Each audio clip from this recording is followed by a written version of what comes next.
And this is what the industry needs to get through their head. Okay. I have a bigger problem with how agents are having conversations around compensation than I do anything Realtors Hate Me have said.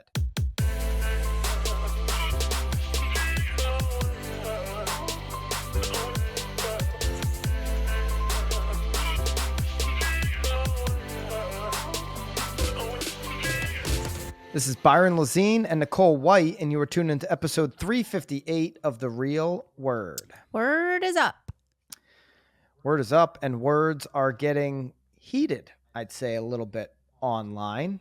New York Times now chiming in. We wrote about this topic of conversation, the Realtors Hate Me conversation that's happening online. If you go on Instagram at Realtors Hate Me, you'll see that Mike Chambers has gained a whole lot of steam. In our article on nowbam.com, we talked about some of his back and forth with Ricky Carruth, as well as our friend Jared James on this topic about Mike Chambers going for sale by owner. Now, 4 days after Bam wrote about it and others have been talking about it on social, New York Times wrote an article. So we're going to break down the New York Times article, a little bit of the story if you're unfamiliar, and then give our takes. And maybe before we sign off on this pod, we've got some housing sentiment survey that'll tie into some of this. Resiclub did this, Zillow's favorability rating with what do consumers think about Zillow? What do agents think about Zillow?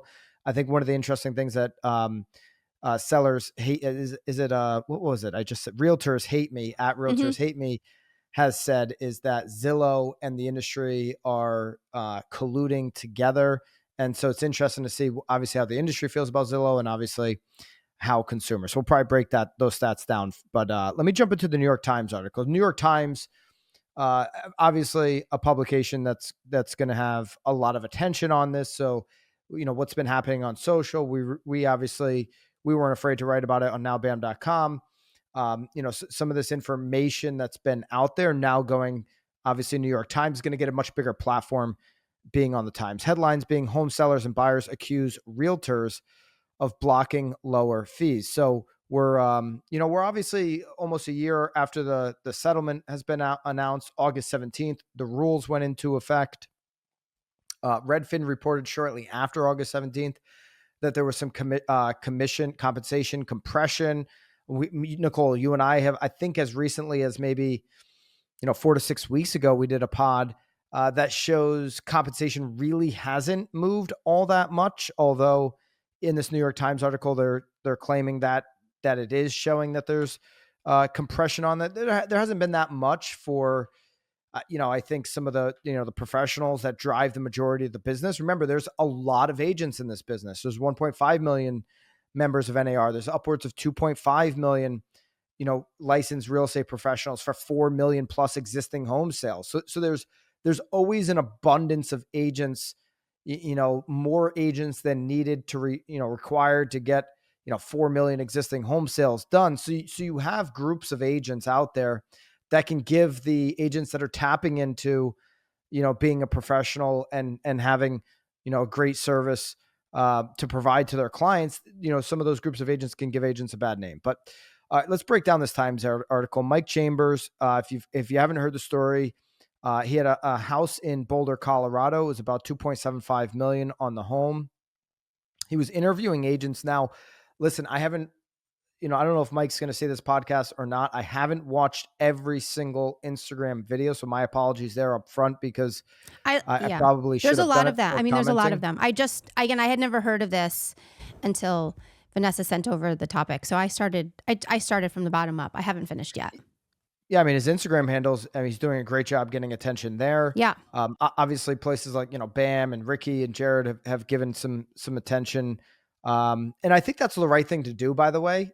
Like, as a real estate industry, why would you ignore this conversation? I want open conversation. In fact, I wouldn't be opposed to Mike coming on one of our podcasts, so Mike, hit me up if that's something that's interesting to you. I want more open conversation, not less. It's something that I ask of NAR. So why as an agent, why as an industry would I try to silence what Mike Chambers is saying with his account, Realtors Shame Me. I would, Realtors Hate Me, Realtors Shame Me, Realtors Hate Me. I would never It do almost that. kind of looks like that. That's why. When you read it, It does. yeah, The it S and does. the H. It does. It pulls you in that direction a little. Yeah.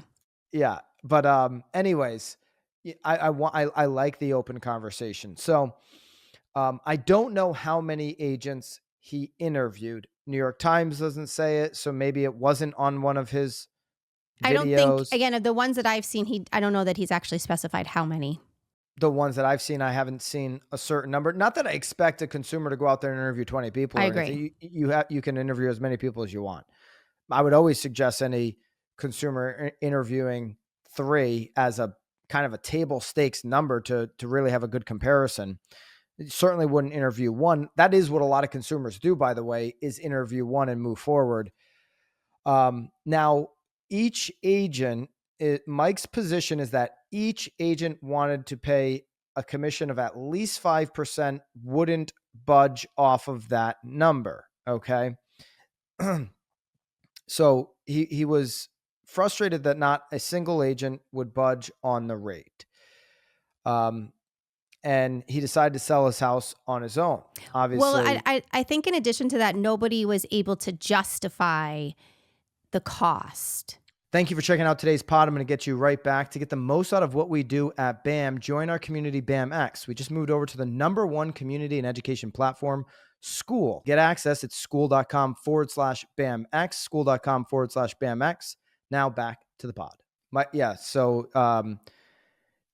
Chambers, who is, again, at Realtors Hate Me, says none of the agents were able to justify their costs. They couldn't articulate what, in his words, was an $80,000 payday.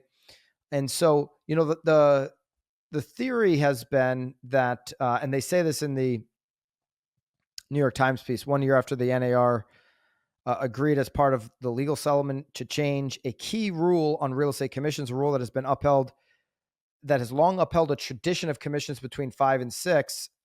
Little has changed. So, agents can charge 5, 6, 10, 3, 2, what, I could charge any. I'm just throwing numbers out there. Obviously, some of those numbers that, I mentioned would be very, very uncommon, right? Some of those really high numbers. The fact that it seems to me that he's alluding to listing agents coming in and negotiating a 5 with or more with some type of BBC offer, buyer broker compensation offer. That is what I'm gathering from the videos, right? That's how you're taking that's his exactly how position? that's how I'm Yeah. insinuating. Yes, that's what I'm assuming. Right. And so I did find it a little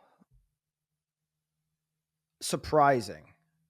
I don't know how many agents he interviewed. I found it surprising. And I guess I shouldn't be surprised because I'm hearing more and more and more of this right now from agents. I did find it a little surprising that after interviewing multiple agents, there wasn't one agent who had the strategy and the process of saying, hey, there's really 2 ways we can handle BBC. One would be to not make any offer of compensation and handle each individual negotiation on its own, kind of, review terms of offer. And like based on those terms of offers, we make decisions on whether we want to negotiate BBC in or not at that time. Or the other way would be to kind of set some starting point and making some offer of BBC. What I don't understand where the offers of BBC go. I mean, they can go on your website. Nobody looks at your brokerage website. They can't go on the MLS anymore. So making an offer of BBC is becoming more and more. I mean, August 17th made it irrelevant anyways, but it's just irrelevant. It's a starting point. It's a marketing pitch. Like, Nicole, you're the listing agent and you say, I call you as the buyer agent and I say, are you making an offer of compensation? Whether you say any number or you say 0, it's all starting point. Right. It's just marketing. Yeah. So, but I think what's interesting here though, is that him as a for sale by owner, he does see the value in offering it out. So he is offering out 2% to a buyer's agent if they bring a buyer. Yeah. I mean, so again, it wasn't listen, even about getting rid of the buyer broker, it was that these listing agents there was no justification to their 2 or 3% or Well, I whatever mean, that they were if he asking was for. stuck on 5, it sounds like he was trying to, I don't know what he was trying to get Well, I to, think but in his first video, he said 6. It sounded like the whole 6% cartel. I'm under the impression that it was closer to 6, but okay. yeah, Anyways, my point is, a listing agent should be able to come in there and at this point have a couple, like there's multiple ways we can do this. Having the transparency to walk through all of the different scenarios. I do believe there might be strategies to set aside a starting point of BBC and say, because you're still allowed to do it, it can't go on the MLS. You can still offer BBC, and as a for sale by owner, it sounds like Realtors Hate Me is doing that, correct. offering some, but even that offer is irrelevant. Meaning, if I were to bring an offer to Realtors Hate Me, and I were to say, Mr. Seller, Realtors Hate Me, here is my offer, and it's an offer that's acceptable to his net term, but I ignore his 2% BBC and I put a different number in there. But if the net number is something that is acceptable to him, all of a sudden the 2% that he offered is irrelevant and he's moving forward with the offer that I've presented because he likes the net number and he likes the rest of the terms. Him offering to, or any seller using a listing agent offering anything to BBC is irrelevant. It is word salad. It doesn't mean anything. And this is what the industry needs to get through their head. Okay. I have a bigger problem with how agents are having conversations around compensation than I do anything Realtors Hate Me have said. The issue I have is when you call a listing agent in our industry right now and you say to them, I just presented an offer. And they say to you, I'm not presenting that offer because I told you, or I put it on my website, or I emailed it that I'm offering 2% BBC. I don't care what your initial offer was. I've given you an official offer that includes everything in the offer that the buyer wants, that the buyer needs to make a deal. If you don't like the terms of our offer, either counter or decline. And if you don't want to sell, your seller doesn't want to sell to my buyer, it is what it is.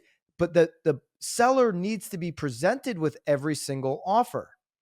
And there's too many sellers thinking that because they made an offer of BBC, that is carved in stone.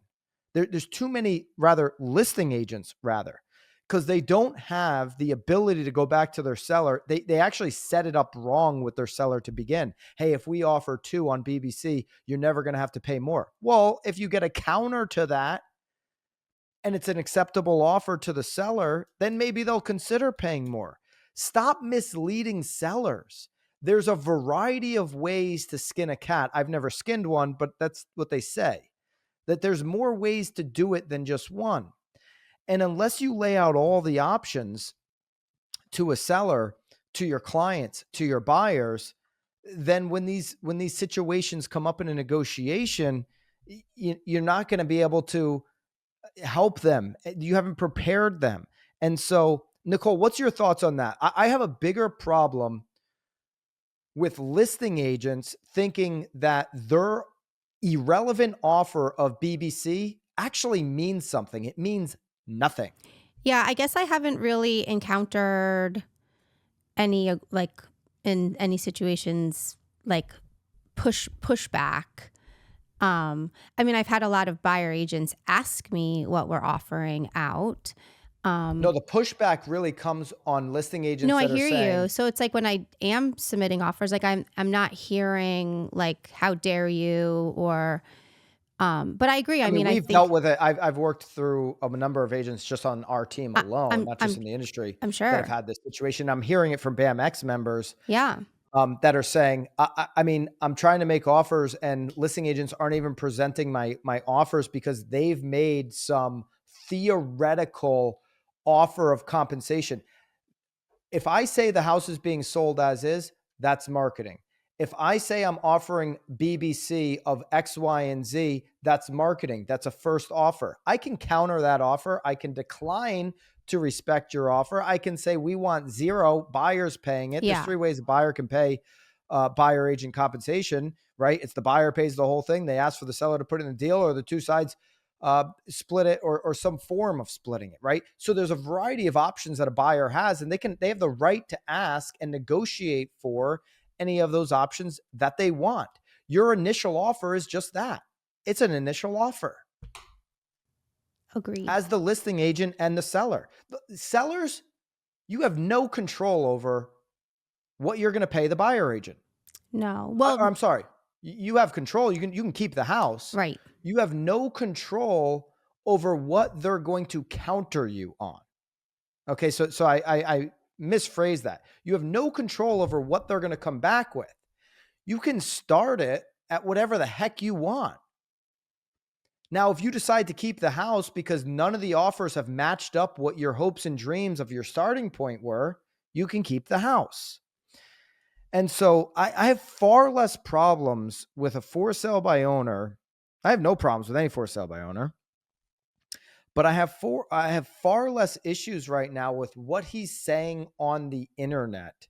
And I have far more issues with agents who are just not thinking outside of the box and saying, if what he's saying is true, where agents are saying, well, it's 5 and I have to give half to the buyer broker and I have to make an offer of buyer compensation. I mean, you really, you really are making an offer to air, to the ethos. Nobody, are you seeing any agents looking on broker? Are you, when you're making an offer, scouring the brokerage No, because website it's to see not if they're even, making a, it's honestly, because I mean, a lot of them aren't even necessarily on the broker. It's like a completely different site that is just for compensation. So, no, I'm not scouring. I'm just doing what I'm supposed to be doing, which is trying to get my buyer a house for the price that yeah, he and wants to wouldn't it be pay. such a waste of your time to go like searching on a brokerage IDX site to try to see if they've Well, posted and a it's funny though, commission because on a the, lot of listing agents do like say, like make sure you check our website, like check the website, like whatever it may be. But, ouch. So yes, I'm hearing all that you're saying, and I'm just curious if that's really what happened in Mike Chambers' situation. all right. So Nicole, he said really 3 main things. Agents didn't justify their compensation. And by the way, if an agent doesn't have a process that justifies what their compensation is for finishing the deal for a job done, then yeah, as a consumer, why would you hire that agent? Right. Listen, I think this is a problem that a lot of consumers feel empty with their service because they're not interviewing enough. Like this guy's interviewing agents. I don't know how many, but the fact that he's interviewing multiple agents is a good thing. That's good for the industry. Interview multiple agents, consumers. Interview a lot of agents. That's when you're going to start to see the difference. Like, don't just go for the first warm body in front of you. Ask agents to justify what their compensation is going to be. Make sure agents have a process that they're following and that justifies what the compensation is going to be. These are good consumer questions. Okay. Agents are asking what the buyer compensation is. Like Jared James put out a video about like, hey, this is what agents need to do post August 17th. No, they don't. They don't need to ask what the buyer compensation is. I actually think this question is quite frankly irrelevant. It's irrelevant because you're going to put it into the deal anyways. Again, if the starting point is 0 or whatever the number is, all of it's irrelevant. Okay. There's three ways a buyer agent gets paid. And one of those ways is we can negotiate it into the contract. And so just start negotiating. Asking is kind of irrelevant. It sounded like when he went for sale by owner that he was getting that was the first question being asked. calling a for sale owner like, hey, maybe I'm going to set up a tour, but I'm kind of like almost alluding to a steering potential. Like, don't even ask the question so that steering doesn't even get Discussed or it's not even a thought that it's happening. yeah, it's not a possibility of Right. coming up because like, hey, can I see the house? Can I bring my buyer over? I'm representing a private client. I mean, why are we asking about compensation when we don't even know if we're even going to negotiate on the property? Well, that's where I Compensation get can come up in surprised. negotiations. Yeah, there people are asking before they're even showing the house. Yeah, And my point is, agents, it doesn't mean anything. You don't even know if your buyer likes the property. right.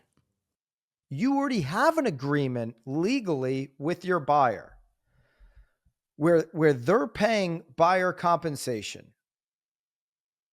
So what is the point? What's the point of asking that question? All you're doing is putting it in another consumer's head that you're going to steer people, which I don't think a lot of agents are. They're probably being trained by their broker, unfortunately, to ask that question up front. Okay. Or if your buyer says, I want you to ask before I go view and tour, I want to contract your services, but I want to know before, then I would say that, hey, my buyer's asking me to ask. This is not a question I typically ask. My buyer wants me to ask this question. That's maybe how I would handle that. Agents and Zillow are in, a some type of a coordination would be another one of the big points that he's made here. And so, Nicole, I don't know if you got through any of that content on his page, but do you have a takeaway on that? It sounded like he was upset that his for sale by owner was on a separate tab, which we had discussed. We just recently We discussed did this just like when 2 weeks Rex ago lost the that lawsuit. Yeah. correct. Yeah. So he had a problem that it was on a separate tab. It sounds like though he did actually have a conversation with Zillow, and Zillow had since removed that in his area so that he was then no longer in his own tab. So then that's, I think, that has fueled sort of his, why isn't this a national thing then? Why are they just doing it for me? So Yeah, so it's really interesting if what he's saying is true, and we haven't seen any Zillow no, commentary around this, but if he spoke to people at Zillow and they made software, algorithm changes. They made changes to the landing page specifically for him, because remember, Zillow's coming off of a court decision where they won their lawsuit against Rex. The court said that they can basically have these two tabs. Zillow was saying that these two tabs were basically, to be able to work with MLSs once they started doing, MLS IDX feeds, to be able to take on all of this, IDX feed basically. Now Zillow, though, they won this lawsuit, but yet they're making a change for him. There's a couple things that, Realtors Hate Me, Mike Chambers believes, and Zillow believes in unison, that all listings should be available for consumers, right? Zillow is very much against CCP, clear cooperation policy. Obviously, you've got the other side of that argument. That decision is coming soon, very soon. Okay. You've got Ketchmark, who's against it. So one of the areas that, you do see Mike Chambers, the for sale by owner now, contradicting himself. He does at one point talk about a free market, all of this transparency, and basically but when you start talking about free market, you start leaning into, well, the ability to not go on the MLS if you choose, or to go on the MLS. And so maybe he's going to say, no. What I mean about free market is consumer should have the ability to go on the MLS. It sounds like Colorado has some, it makes it hard right. to do entry He had to pay only. more than what he had originally thought. And it sounds like though Well, you should have to pay what because everybody has to pay we to use the pay. MLS. We have to pay to So have access to it. like in Connecticut, I think there's a $500 fee to go entry only. I've said since 2012, I've been telling sellers, like, You can simply get on Zillow or on the MLS. I used to say MLS. Now I would say Zillow because it's a more recognizable brand for a consumer. You can simply get on the MLS for anywhere from $0 to $500. I don't know the rules of Colorado and how hard it was to go entry only, Yeah. but to me, you should give every seller you ever meet with that piece of information. Like, hey, 79% of daily app home shoppers are using Zillow or, Zillow Realtor.com makes up 79% of it. If you're just worried about capturing 79% of the attention, then you can get on Zillow and Realtor.com for $0 to $500. And that option is available to you if you want to work through the appraisal, the inspection, the touring process, the negotiation process, and you want to kind of, take on that portion of work. Now, interestingly enough, Nicole, use of a professional agent has gone up even in the hot markets over the last 5-10 years, not down. Over 90% of consumers want to use an agent. It's 6% or less go for sale by owner. And some of those for sale by owner situations are family situations. So when I say 6% or less, it's really less than the number that go out and decide, I want to list my house on Zillow myself, like Mike Chambers is doing, and I want to take on all of the other work associated with it. Now, Mike is he's a 39-year-old guy in Boulder, Colorado. He's got a $2.75 million house. He's been very successful. It sounds like he's in tech. He's very articulate. He's already in a short period of time grown a following on Instagram. Like, I don't question that he probably can do all the research necessary that he needs to figure out how to negotiate contracts. And maybe he's willing to coordinate home tours, and maybe he's willing to go through the appraisal process and the inspection process and communicate with the attorneys and be his own administrator and, do the investment on marketing. Like, maybe he wants to do all that work. But what we see, even with the ability to go straight to MLS or Zillow, is that consumers don't want to do all of that work. And so Mike has quickly spun getridley.com. It's just a landing page to put your email address in and basically get early access. It's a new way to sell your home. Traditional real estate is broken. We'll put up the landing page that he created. Ridley replaces high fees with AI-powered selling, letting you add human help only when you want it.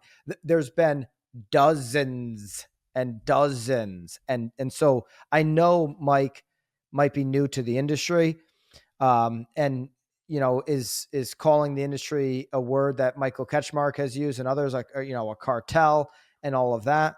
There have been dozens and dozens and dozens of these landing pages that when you go on them now, it shows an error message because the business model flopped and they don't work. I'm not saying yours will flop. I'm just saying we've seen a graveyard full of these domains. Most domains a little bit more creative than Get Ridley, but we've seen a lot of these completely just fail. Why? Because consumers, when they're doing something, they've just overwhelmingly shown this. This is not me speaking for consumers. They've done this with, just with their practice. Okay. If they're making a decision 2 or 3 times in a lifetime, or 4 or 5 times, maybe on a larger scale. Remember, the average homeowner tenure is 11.8 years right now. So when they're making these rare decisions in their life, they just have overwhelmingly decided that they don't want a part-time job. And they've gone and they've hired a professional. Now, on the flip side, I think some of the conversations that Mike is having, and like, I don't think New York Times did a particularly good job writing a story. I actually think Mike's doing a better job articulating the story at Realtors Hate Me on Instagram.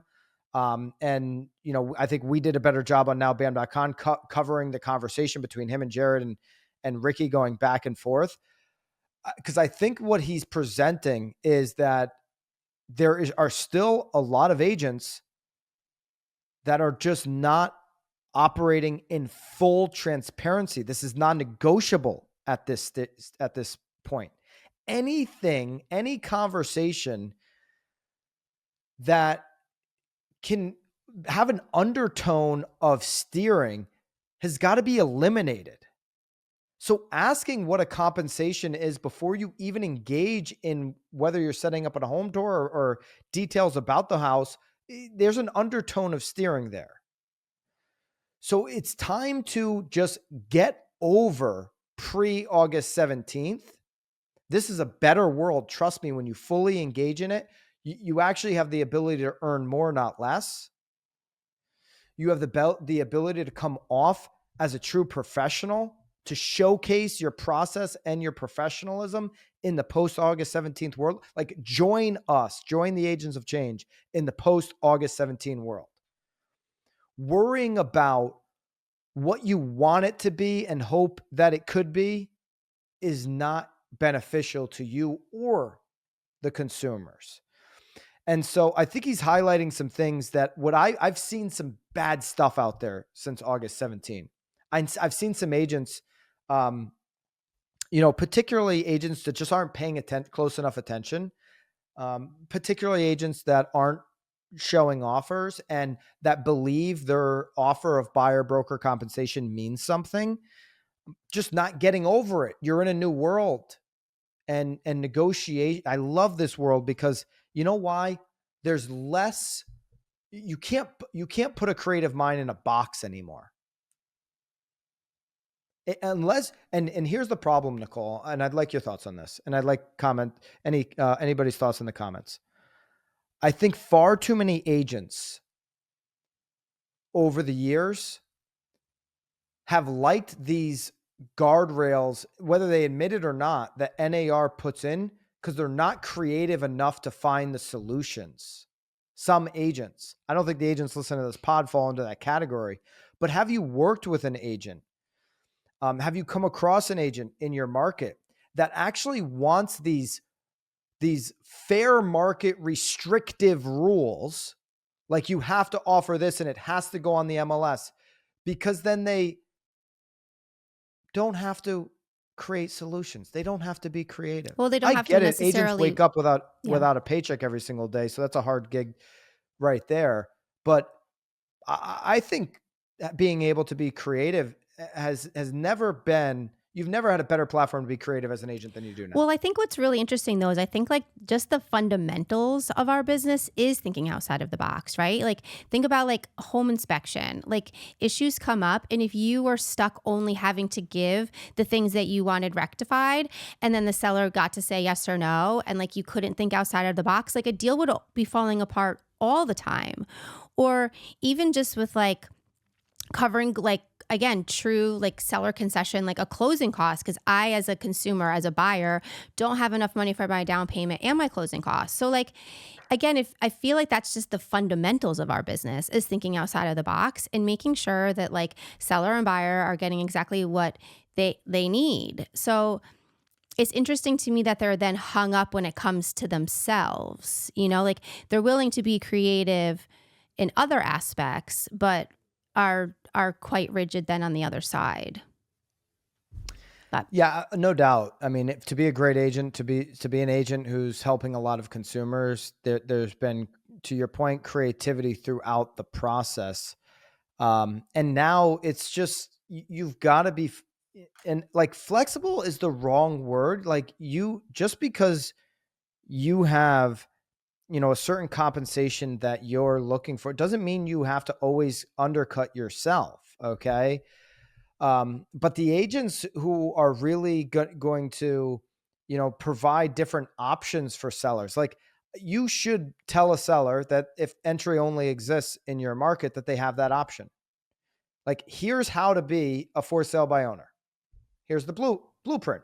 yeah. Here's how I can generate offers, especially if you're in one of those markets where iBuyers are doing a lot of buying. Some markets, I get it, Northeast or other places, like iBuyers just aren't willing to buy those homes because they're older and the conditions of the climate and all of that. But if you're in one of the markets where iBuyers are aggressively buying properties, like you shouldn't walk into a listing appointment without 4 offers. Like that's why Zoodealio is part of the BAMX platform for absolutely free, because you can generate 4 offers before you even get the listing. Imagine the trust and transparency that you build going into a listing appointment, Nicole, saying, here's exactly how you can go entry only and do all the work yourself and become a for sale by owner. And this is how much it costs you. here are 4 offers that an investor is willing to buy your home right now. Okay. And then here's my go-to-market strategy and the 3 compensation offers that I bring. Wow. This person actually has my best interest at heart. Like Yeah. they're creating a game plan that works best for me. And You they're know, building trust though. They now are fully like trusting you when they do decide to then work with you. So it's not like they're going to be doubting you or questioning you the whole time either. yeah. Because I I mean, think that's the biggest thing too is people, if he was, I think that was sort, and I'm obviously speaking a little bit for him, but it kind of seemed like that was sort of like his mission. I mean, obviously his mission was to sell his house, but the thought that, and again, it wasn't even the thought. It sounded like a lot of agents were even responding to him being like, you're going to get in trouble. You're not going to disclose. You're not going to have the disclosures. How are you going to know what you need to show? Like, instead of like making him feel that way, maybe be like, hey, bud, like, here are the disclosures. Like, make sure you fill these out so that you don't like get into trouble. Like, what just happened to like, just like, well, yeah. niceness and like helping a brother out, I mean, listen. You can you can show everybody all of the moves that Floyd Mayweather makes in the ring. You can show them every, punch, the technique. Doesn't mean you can get in the ring and fight like him. Right. Okay. I mean, you can show everybody, you can watch a million Bruce Lee movies. Doesn't mean you're Bruce Lee. So, listen, I don't think giving away everything that you do is going to hurt you as an agent. I just Well, don't but I give think, it but it away. sounds like they all, like a lot of the agents that he encountered, that's exactly what they got. They were scared. It sounded like the agent that even listed the house when he bought it started getting a little aggressive, saying that he stole that he stole her photos. Like there was a lot of Oh, Nicole, kick. you get upset about photos too. So Well, but in this, I mean, in that situation, they're stealing our photos. But this situation, he's like, I hired a photographer. Like, I sent her the receipt. She then took it down, and then it sounds like though that they then had a really nice conversation. So like, it got there. The conversation happened, and I'm happy that they had the conversation. but It just like it just seems like those conversations need to be sort of happening more on like the front end instead of like hopefully on the backside. any agent who believes that you are doing something unique by hiring a photographer to take photos, which the photographer actually owns, Yeah. not Well, I guess it you. was the same photographer that she had used as Of well. course it was, because Yeah. there's only one in every town, anyways, that's worth anything. So, of course, it was the same photographer. Of course, for a 39-year-old tech guy like Mike Chambers, it's not a secret who the best photographer is. Probably 3 seconds on Instagram, he figured it out who all Right. the agents were using. Yeah. When your pitch becomes, that your ability to to invoice a to send it to fill out an invoice form for a photographer, that becomes your value as an agent, and you get emotional about who owns the photos. You're playing the wrong game. You're playing the wrong game.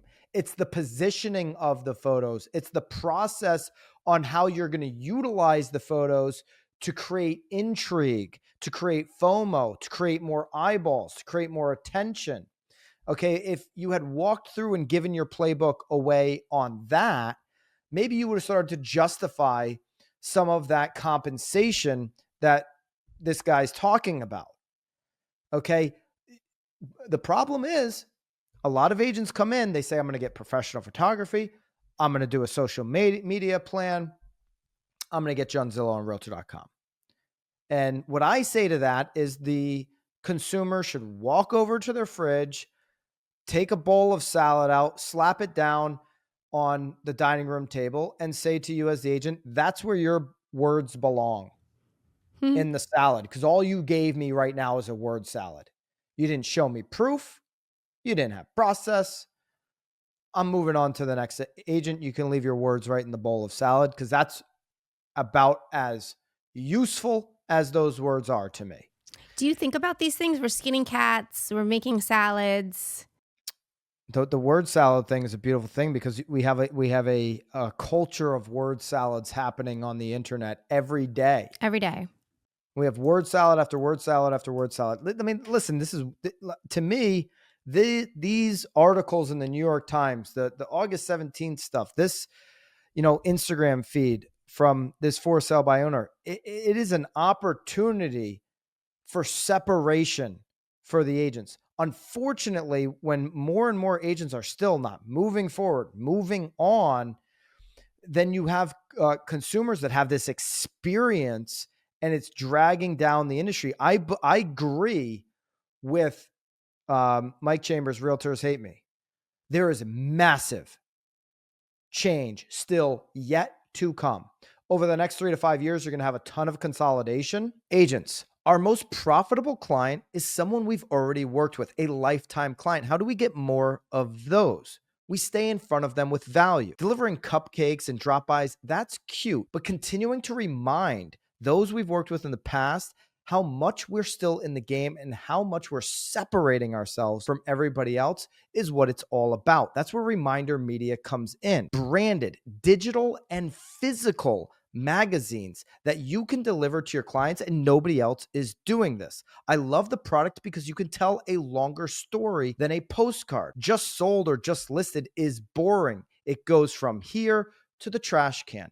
A magazine with the impact you're making on the community, what you're doing to separate yourself from everybody else, and the knowledge you have about the local market, that's something somebody might read, leave on the coffee table, pass it to a friend who's thinking about buying or selling. It's something nobody's doing, and it's a way to stay in front of those that you care about and want to continue to work with for a lifetime. Try Reminder Media and get a BAM sample with the link down below. Try Reminder Media today. You won't regret it. From a brokerage level, the big brokerages are going to get bigger and bigger and bigger and bigger. No question about it.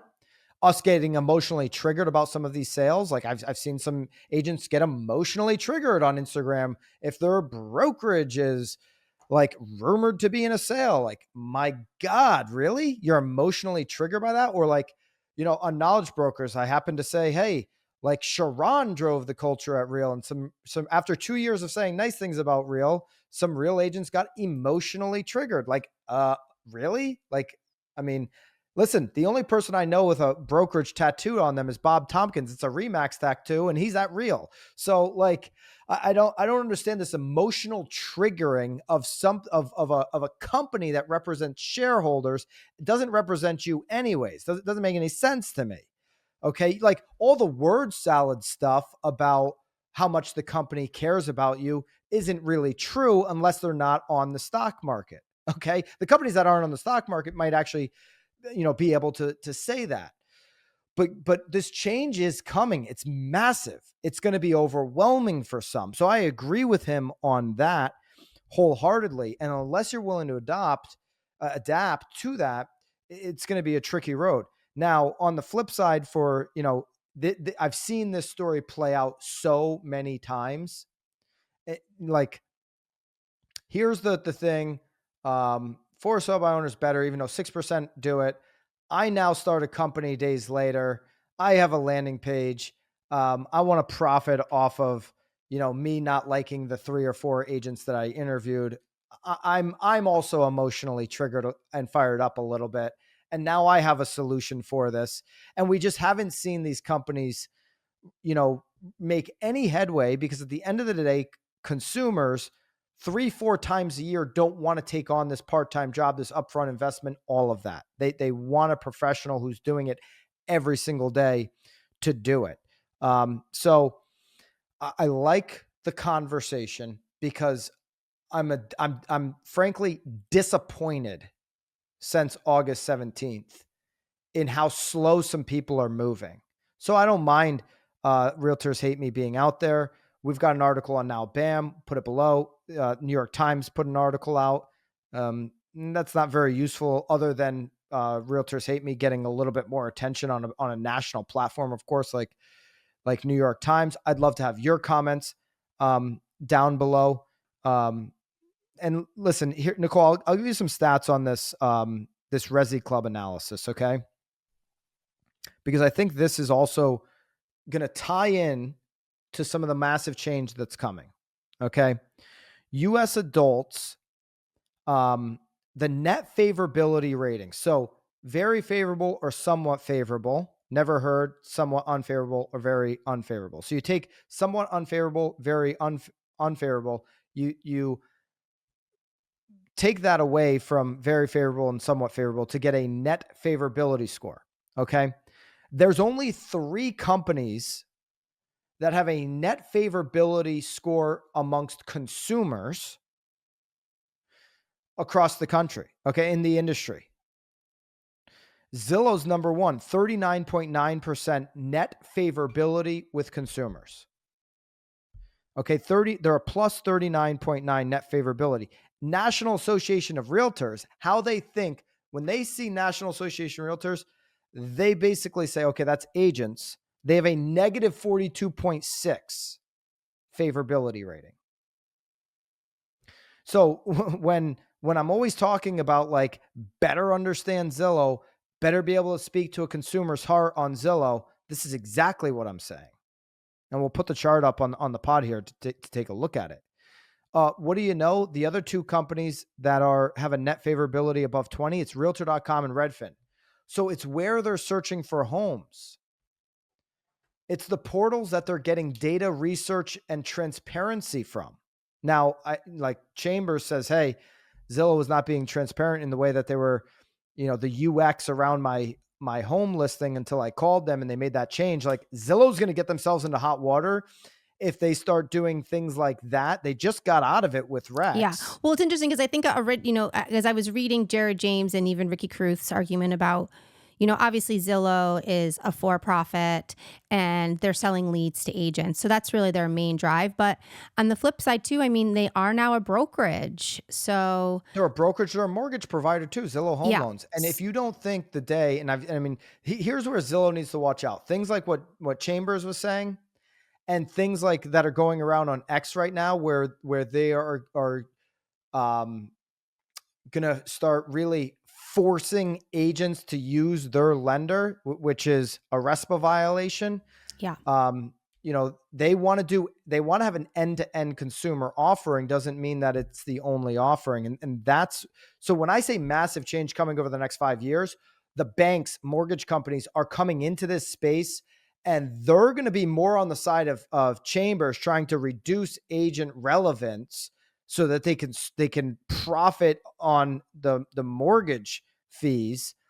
There's going to be a real battle in mortgage in this industry, and Zillow's going to be in it. But right now, consumers feel better about Zillow, Realtor, Redfin, net favorability with them than they do NAR. I mean, NAR's down there with Blackstone as the bottom too. Okay, American Homes for Rent, Invitation Homes, Airbnb. Like consumers are net negative on Airbnb. I don't blame them. I think Airbnb is quite a disgusting way to vacation, but a lot of people like it. People like talk about their Airbnbs as if they're scoring some kind of a great experience and deal, and they're buying Airbnbs. But net favorability, consumers say no. Airbnb, not. They like Zillow more than Airbnb. They do. Wow. Okay. Now, inside of how housing industry professionals look at this stuff, they actually like Zillow more than I thought, based on some of the online chatter, more than National Association of Realtors. National Association of Realtors favorability score is down on professionals and it's down on consumers, and it's on both sides. And it's why it's more important than ever to really get a grip on what the heck is going on in the world today and stop living in the old world. Like, things are moving way too fast to be stuck in the past. So I just wanted to bring some of those to light, because I think it kind of ties into this whole conversation. Zillow having the highest net favorability rating. It's ease of use, it's full transparency, it's multiple options, it's being able to back up exactly and justify exactly what you're doing. Not having, like this guy, he's 39, he's Boulder, Colorado. He's $2.75 million homeowner. Not having interesting technology. Like if everything is running through your email, you're just not interesting to, most of home buyers, home shoppers, and sellers today. Like email is so 2005. If that's how you run your entire business and you're not actually willing to use some of the great tech that's in our industry to show that you have a better level of service. Here's the thing, Nicole, a lot of agents say like, I just can't figure out on how to have the time to use my CRM. You're going to get passed over. This industry is going to move right by you unless you only care about your 20 past clients that actually know who your name are. And if you want a really small business, cool.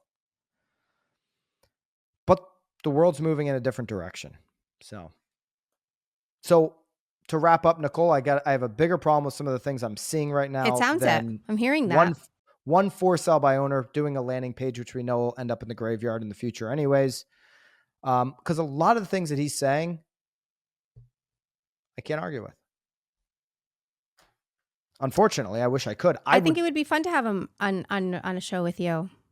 I would like nothing more, Nicole, than to go hard in the paint on somebody who starts an Instagram handle at Realtors Hate Me. Like I would want nothing more than to be able to just go hard against that handle. Unfortunately, what I'm seeing and maybe, listen, I know in California, for my California agents, it's much different. California seemingly culture, business, these types of things, they're ahead of it. Like when I say to a California agent, like there are agents in parts of the country not showing offers because they're triggered emotionally that the offer includes something other than their BBC that they've offered out. Like California agents are like, that's crazy. Like nobody's offering anything out because it's just a waste of a step. Like just put it into the offer and then we'll negotiate it from there. So I get it. There's some places that are the market is fully kind of, but there's a lot of places. There's places in this country where a human still pumps your gas for you. You don't get out of your car. Like that still happens in parts of the country. It's so, there's places in this country that are still living in yesteryear. But Nicole, final thought. I think you did it. Did you have anything you wanted to add? No. We had a comment last pod. They wanted me to stop talking and for you to say more. It's funny though, because there's also comments where they want me to stop saying yes, correct, yep. So I'm trying really hard not to even say that. So, no, I'm consuming his information. I think it's helpful even from an agent's perspective though to get a consumer side of it. Like what are they feeling? What are they experiencing? And how can I make it now better for them going forward? So, and I think that sums it up. Like you got to stop living in the past and figure out your new shtick. Absolutely. Yeah. I mean, the way you win is by showing what you do. Right. That proof up front, not a word salad. And people get offended by word salads. Somebody in November didn't get the biggest job in America by word salading their way through a campaign. Like don't word salad your way through a listing pitch, or you might spur somebody to start the next @agents hate me page. Right. All right. Let us know what you think in the comments and we'll go from there. We'll see you guys next week. See you guys. Keep it real.